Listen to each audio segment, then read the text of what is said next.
Assalamualaikum warahmatullahi wabarakatuh. Selamat siang para pejuang cuan. Gimana kabar kalian di siang hari ini? Semoga kalian dalam keadaan sehat semua dan saya doakan sukses semua buat kalian. Amin. Mantap jiwa ya. Dan tentunya buat teman-teman semua ya, buat rekan-rekan semua, semoga kita semua diberi umur panjang, rezeki yang melimpah, dan apa yang kita harapkan semoga di tahun ini bisa jadi kenyataan ya teman-teman ya. Amin. Dan tidak luput ya kawan-kawan, tetap secangkir kopi harus selalu ada buat menemani kesempatan siang kali ini teman-teman, melihat rekondisi daripada keadaan market cryptocurrency, yang dimana kalau kita lihat untuk kapitalisasi pasar secara global untuk cryptocurrency saat ini masih berada di area level 1,17 ya, masih sama seperti tadi pagi. Untuk Bitcoin dominance masih terlalu tinggi teman-teman ya, di area 50,4% teman-teman. Apakah dia akan menyentuh di area 51%? Ya bisa jadi gitu teman-teman, tapi harapan dari kita kan dia nggak nyentuh gitu ya kan. Nah, jadi di kesempatan kali ini teman-teman, dengan rekondisi daripada keadaan market cryptocurrency yang warnanya sungguh mantap jiwa ya, hijau merah ya warnanya. Oke. Jadi kali ini ada sedikit informasi yang cukup menarik teman-teman, datang dari HRP.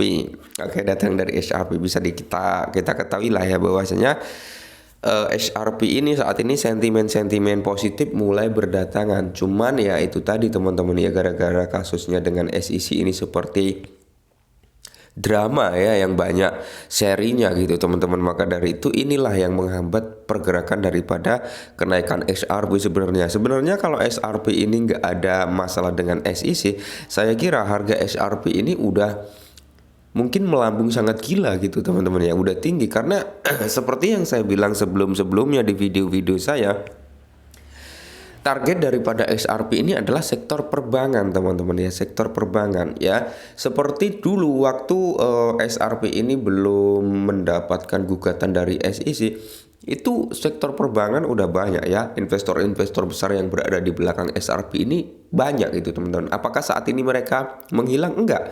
Saat ini mereka masih ada di belakang XRP, cuman dia menarik sekian persen dari dana investasinya. Semisal dia naruh 100%, mungkin dia tarik 80%, jadi tinggal 20%, tinggal 10%-an ya saham atau dana investasi mereka di XRP.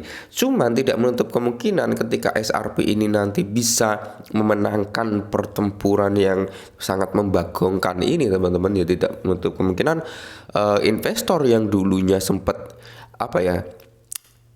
masuk ke XRP dan narik investasinya ya, mungkin mereka narik nggak 100% ya, sekitar 80-90%. Nah, ketika nanti perang SEC dengan Ripple ini berakhir dan mungkin dimenangkan oleh Ripple, ya tidak menutup kemungkinan mereka akan menggelontorkan dana masuk kembali. Inilah ya sebabnya kita perlu pantau XRP, oke? Nah, jadi di sini teman-teman ya, untuk market cap-nya udah mulai ada sedikit kenaikan, cuman untuk volume masih turun teman-teman ya. Jadi di sini kalau kita lihat bersama, kalau kita lihat dari candle weekly ya, untuk Ripple ini teman-teman, dia cenderung kuat turun ya, kuat turun teman-teman ya. Kalau kita lihat dari candle weekly, coba kita turunkan time frame-nya ke daily ya. Kita lihat di daily, pergerakannya ya sama ya, masih kuat untuk turun sebenarnya ya, trennya masih tren turun teman-teman, meskipun ada sedikit mencoba untuk pembalikan harga. Oke, cuman XRP ini ketika dia mau membalikin harga untuk mengakhiri tren bearishnya teman-teman, XRP harus mampu ngebreak area ini, harus mampu ngebreak di area sini teman-teman, maka dia akan mengakhiri tren bearishnya menjadi tren bullish, yaitu targetnya mana di kepala 9.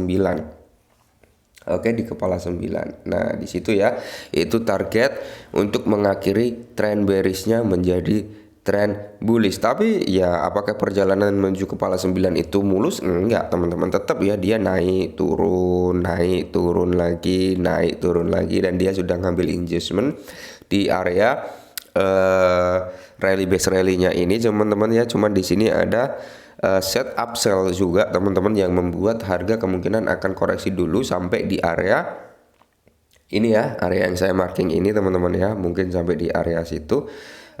Kalau kita tarik dengan Fibo Musang ya ini area 161 teman-teman, di area ini ya 161. Mungkin dia akan ada ngambil dulu sampai sini, koreksi dulu sampai sini bisa teman-teman ya. Habis itu naik lagi ya, pergerakannya seperti itu sampai dia harus bisa ngejebol ya itu tadi di area 9 teman-teman ya. Di area 9 barulah SRP ini mengakhiri tren bearish menjadi tren bullish karena dia mampu ngejebol di area swing high validnya ya, yang dimana itu adalah area potensial untuk SRP melakukan pembalikan arah. Nanti akan ada yang namanya real shock ya, change of character, yang dimana di situ akan merubah tren dari bearish menjadi bullish ya, intinya seperti itu teman-teman. Mantap jiwa lah ya, kita lihat nanti.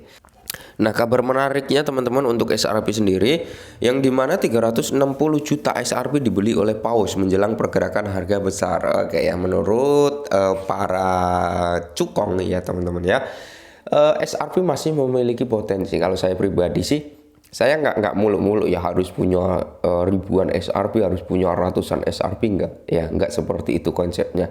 Yang penting kita punya teman-teman, entah kalian punya 10 SRP, kalian punya 20 SRP, punya 15 SRP atau 50, 100, itu kalau menurut saya pribadi udah cukup. Kenapa? Gini teman-teman, ketika kita pegang SRP dalam jumlah yang mungkin 10, 15 atau 20, itu mental kita malah akan terkontrol. Oke, mental bukan hanya di SRP melainkan all asset ya. Mental kita akan lebih terkontrol. Kenapa? Karena ketika ada penurunan kita nggak terlalu panik. Oh, turun nggak apa-apa lah ya. Saya punya sekian SRP ini untuk jangka panjang kok ya. Tapi beda cerita ya. Kadang orang-orang yang cenderung emosional, cenderung psikolognya nggak bisa diatur ya, itu rata-rata orang yang pegang aset banyak dan nggak mau nerima ketika harga terjadi koreksi ya, seperti itu. Oke ya. Jadi di sini minimal teman-teman punya lah ya 10 SRP teman-teman. Siapa tahu prediksi orang-orang yang mengatakan SRP mungkin bisa nembus di area ratusan dolar ya. Kalau memang sampai bisa ya, kalian juga akan menikmati hasil yang cukup tinggi loh ya kalau kalian pegang 10 SRP minimal gitu ya. Nah, jadi analis kripto AI telah melaporkan pembelian besar-besaran 300 juta SRP karena harga SRP turun hampir 12% dari 22 Juni hingga 28 Juni. Memang semuanya mengalami koreksi waktu itu ya. Dalam 6 hari terakhir, paus memanfaatkan penurunan harga SRP menambahkan di area 360 juta SRP senilai 170 juta ke kantong mereka. Wow ya. Jadi masih banyak pemborongan nih ya. Mungkin ketika harga SRP turun lagi akan lebih banyak para paus yang mulai masuk kembali teman-teman ya. Terbukti harga SRP turun gak terlalu dalam ya, cuman paus sudah mulai melakukan akumulasi ya. Jadi SRP melonjak ke level tertinggi yang dimana 0,52 pada 2 Juni ya. Ini adalah level tertinggi teman-teman di area 52 untuk SRP dan turun sampai saat ini di area 46-an ya kan. Jadi ada koreksi.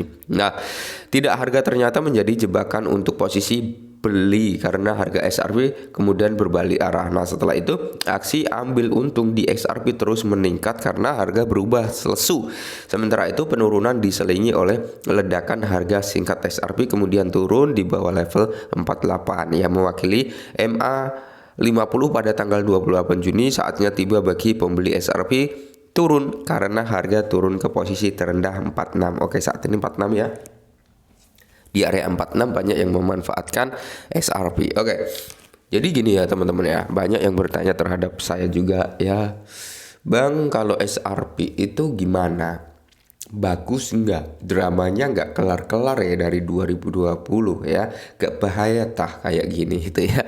Jadi kalau menurut saya pribadi teman-teman, yang seperti saya bilang di atas, SRP ini investor di belakang SRP adalah sektor perbankan. Karena tujuan SRP ini terhadap sektor perbankan ya. Nanti blockchainnya digunakan lintas perbankan gitu teman-teman, harapan daripada Ripple. Oke, seperti itu. Nah, maka dari itu apakah ini layak? Ya kalau menurut saya pribadi layak gitu teman-teman untuk kita miliki dalam jangka panjang. Kenapa? Karena gini, SRP ini sebagai banknya cryptocurrency ya, atau bisa dikatakan the Fed-nya SEC-nya the Fed-nya ya, the Fed-nya cryptocurrency gitu ya, central banknya cryptocurrency yaitu SRP gitu teman-teman ya.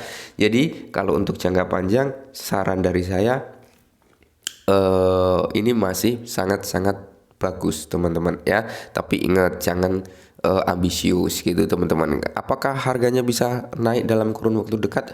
Selama SEC dan Ripple ini masalahnya belum clear, ya mungkin pergerakannya sangat impulsif teman-teman ya, naik turun lagi ya, naik lagi turun lagi seperti itu ya, sampai benar-benar kasusnya selesai. Dan ketika kasusnya selesai dan kemenangan di tangan SRP, ya tidak menutup kemungkinan semua investor yang dulu menarik investasinya akan masuk kembali ya, karena melihat potensi kedepannya pasti bagus gitu ya. Oke, mungkin ini dulu, semoga membantu. Salam cuan.